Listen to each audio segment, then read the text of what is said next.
Closer to home, we are recognizing the National Suburban Center of Hofstra University. I almost messed up that name, Larry. With our Erase Racism Leadership Award. And I'd like to say that Larry is someone that I've known. I must have known him ever since I started Erase Racism. I feel like I've known you for that long. And I found that Larry was a person who was willing and open to learn new things and to do new things.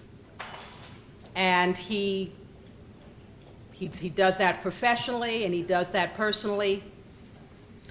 And so it gives me a great honor to recognize the project, and it was really a project to really create something from whole cloth, that he has been so instrumental in carrying that out.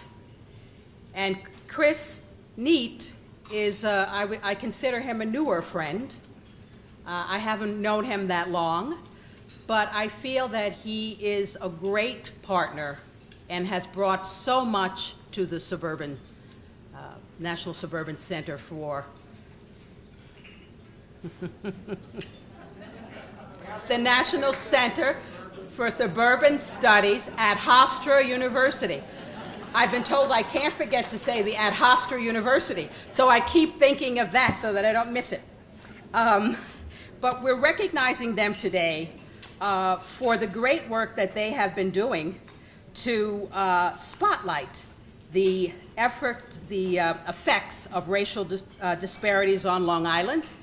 And so I would like both of them to come forward now and be recognized.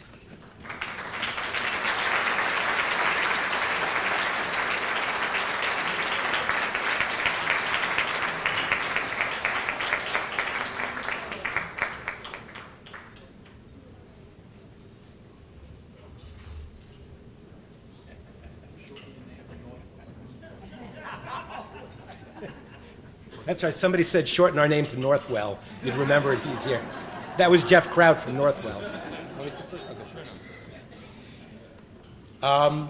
I'm fond of saying this is not your mother and father's suburb anymore. And when you see a crowd like this at the Garden City Hotel, and for anybody, well, I'm getting laughs already. So for anybody who understands the history of Garden City and its relationship to the community of Hempstead, two completely separate worlds only a mile apart, you'll just understand the deliciousness of the irony as well as the desserts. The National Center for Suburban Studies at Hofstra University was founded 8 years ago, or is it almost 9 now? It's going to be 9 in September. And the twin pillars of our research, and we're a research operation. We're not advocates. We don't deliver services. It's, as Sergeant Friday used to say, just the facts, ma'am. And the twin pillars of our research mission is diversity and sustainability. That you can't have one without the other. And when it comes to the world of demographic change, of race and of racism, we've certainly, as Elaine suggested, had our hands full.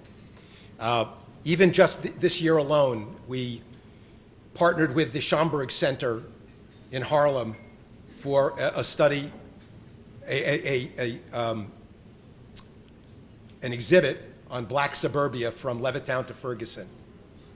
We've continued our oral history of minority groups, ending phase 1 on African Americans and under Mario Murillo, starting phase 2 for Latinos.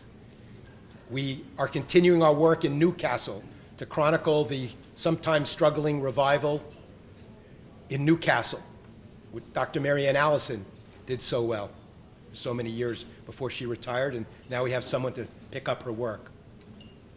We're in the Hempstead School District, led by Dr. Eustace Thompson, where we're working with the Hempstead teachers to help them help their own colleagues become better teachers and mentors to their students. We've been in the Roosevelt school system led by Dr. Martine Hackett, who I think is still here. Yeah? No? Was, for sure. We have been helping them with the terrible problem of childhood obesity. We have been working with the Wyandanch community to help them plan and execute the great revival. If you haven't been to Wyandanch, you just got to see it. It'll give you hope that change is really possible. But with all these positives, as Elaine said, and I don't know that there's a lot to say after that, there's still a lot wrong. We may be more diverse, as she said, 40% non-white, but we are even more segregated. We are pouring the poorest performing students into the poorest school districts. And this is more than just, at least in my mind, a moral evil, but it is an economic mistake. So I can tell you that as long as the National Center for Suburban Studies exists, as long as Hofstra exists, Hofstra University, a place I'm very, very proud to work for its commitment to diversity, not just on campus, but in the surrounding far-flung communities. Diversity and sustainability will be part of our mission, and we are happy to be able to work with all of you, especially with erase racism, that not only is bringing about change, but it changed the conversation. It added new words to our vocabulary. White privilege. I'd never heard that before until Elaine Gross came to the Newsday editorial board when I was still a member of that institution. White privilege. And it shook some of us up.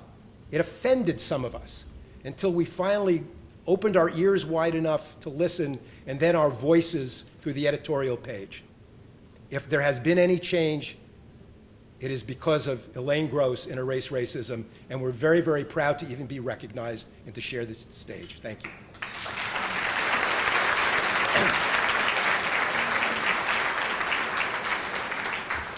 Hi, good evening, everyone. I want to thank, along with Larry, Erase Racism for this great honor. I have great admiration for all of the honorees that I've seen honored here at these events over prior years, and frankly, I'm very humbled to be in their company. To be honest, I'm not sure if I've actually earned this award yet, but I think I'm really going to use this award to inspire me and to renew my dedication to racial justice, and I'm going to try to live up to it. So my co-awardee, Larry, is one of the people who has spent decades in the fight, and I just have to thank him, if only briefly. Larry's commitment to social and racial justice is tremendous, and he's really put it at the center of the center's mission. Writing and researching about race and racism isn't easy, because often you're saying things that people don't want to hear, that they don't want to read. But Larry's really been steadfast in that commitment, and without his courage, we wouldn't have been able to achieve what we have at the center. So I want to thank Larry again for that.